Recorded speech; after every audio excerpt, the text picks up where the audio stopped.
Live from downtown Detroit, Local 4 News at 6 starts now. The man charged with the unthinkable sexual assault of elderly sisters in Dearborn is now charged with a horrific attack on a teenager in Allen Park. Glad you're with us for Local 4 News at 6. I'm Devin Skillian. I'm Kimberly Gill. We first reported on these attacks last week when Michael Holcomb of E-Course was charged in the assault and torture of two elderly sisters in Dearborn. Investigators say that attack happened at 2 in the afternoon on St. Patrick's Day Sunday near the Southfield Freeway and Outer Drive.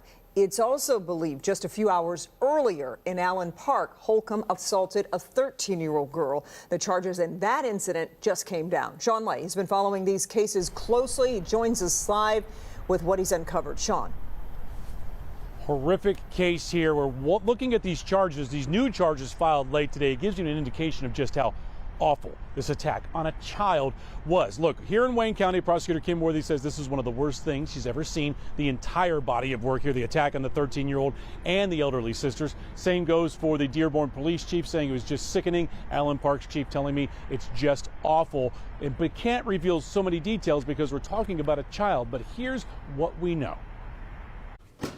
Our cameras were there in court last week to see a 52-year-old grandfather named Michael Holcomb in cuffs and charged with the unthinkable attack on two elderly sisters in Dearborn March 17th. One 78, the other 85 years old. The details are horrific. We know that Holcomb knocked on the sisters' door at random, told them they needed repairs to their roof, but forced his way in to allegedly sexually assault both sisters, charges that even include torture. We also know on the same day, just hours before, Holcomb was in a home in Allen Park. In the same home, a sleepover, including a 13-year-old girl. Holcomb is now charged with the brutal sexual assault of that girl. Filed late today, 15 charges. A dozen of the charges are criminal sexual conduct, first and third degree, unspeakable acts against a child that even left veteran investigators shaken.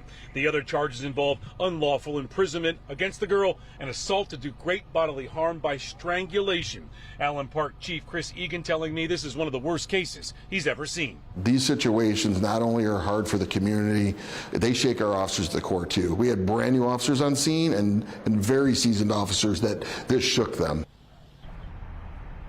Back here live on those Dearborn charges of the attack on the sisters. Holcomb is being held without bond, so he's not going anywhere here. He'll have an arraignment tomorrow on the new Allen Park charges. Of course, we'll be there and covering it for you. We're live tonight. Sean Lay, Local 4. We sure will. All right, Sean. There is new information tonight on the deadly stabbing of a pregnant woman from Sterling Heights over the weekend. Officers responded to a domestic situation at the Sterling Park apartments early Sunday. Police found a lot of blood, but did not see the couple that was reportedly fighting. And then someone in Clinton Township called 911 to report a man covered in blood in the parking lot of the Claridge Estates apartments. The female victim in this case was still in the car, and ultimately someone called on him because he was covered in blood. He's outside. I seen the cops banging on the car door to get her out and then pull the body out and do CPR. The victim was 7 months pregnant and had been stabbed to death. Charges are expected later this week that would likely include the murders of that woman and her unborn child. The long and intriguing case of Daryl Ying took another turn today. A judge dismissed the murder case against him 14 years after the crime happened in Detroit. At first, a jury convicted Ying and another man, but it was found a juror improperly searched the internet to learn more about gang activity. 3 appeals courts ordered new trials since 2017, and another man confessed to the murder since then.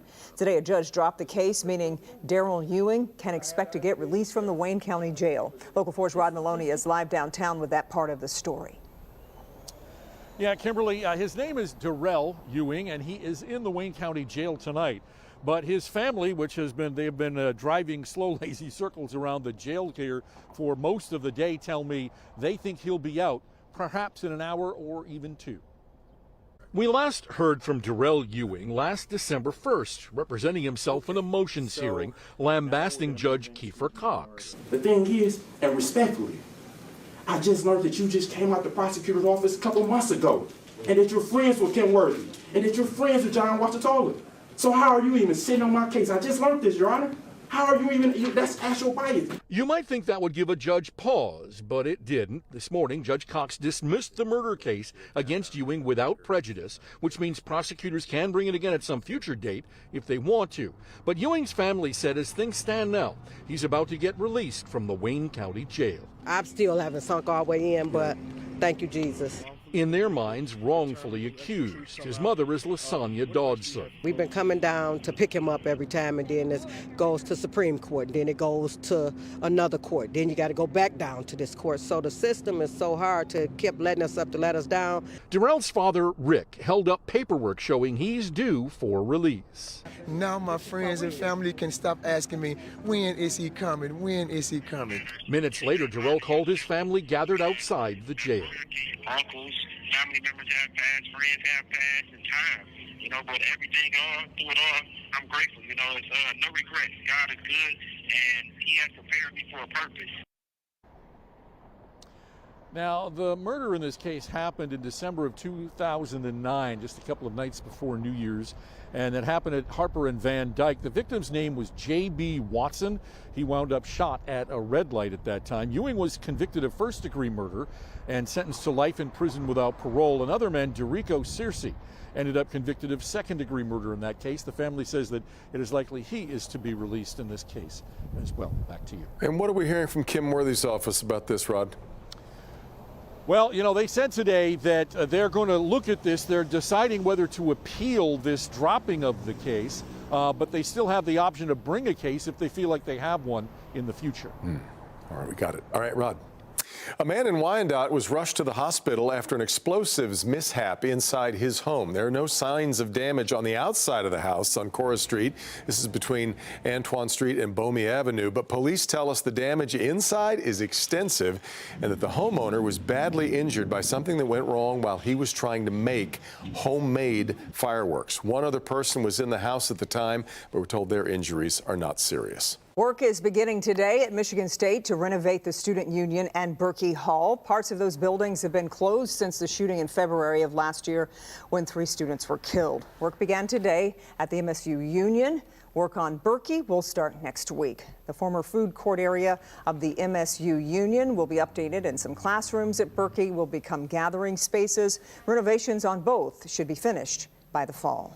For the first time in 15 years, Detroit's credit rating is considered investment grade. Moody's Investor Services deciding to bump up the city's grade based on strong financial management, revenue growth, and a positive outlook for the city. Mayor Duggan said today, 10 years after bankruptcy, Detroit has silenced a lot of doubters.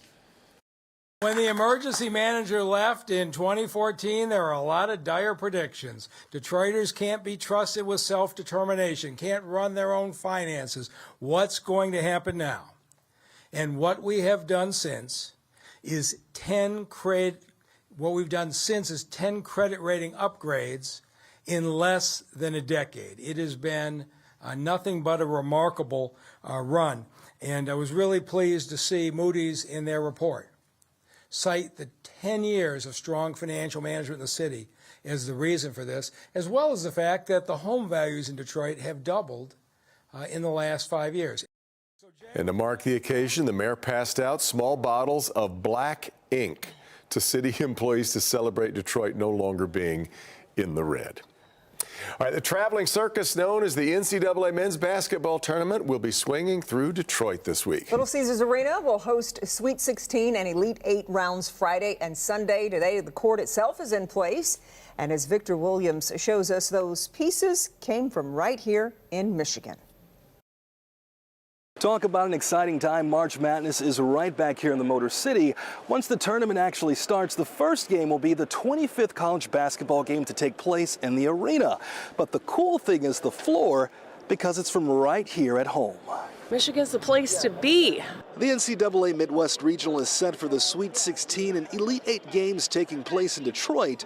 Governor Whitmer speaking on the spotlight that will soon be on the city. It's another opportunity to tell our story. This is a great sports town, a great sports state. So much good stuff is happening, and to draw people in so they can see for themselves. 4 teams will be playing at LCA hoping to advance, including Purdue, Gonzaga, Tennessee, and Creighton. The most visual part, however, is the floor of the court created in Ameza, Michigan. The actual population of the town that the mill is in is about 300 people. So I don't even know if that's big enough to fill one of the sections of this arena here. Zach Riberty is the marketing director of Connor Sports, a company that's been around for over a century. Our mill runs about 125 to 135 people. We're working 2 shifts, day and night.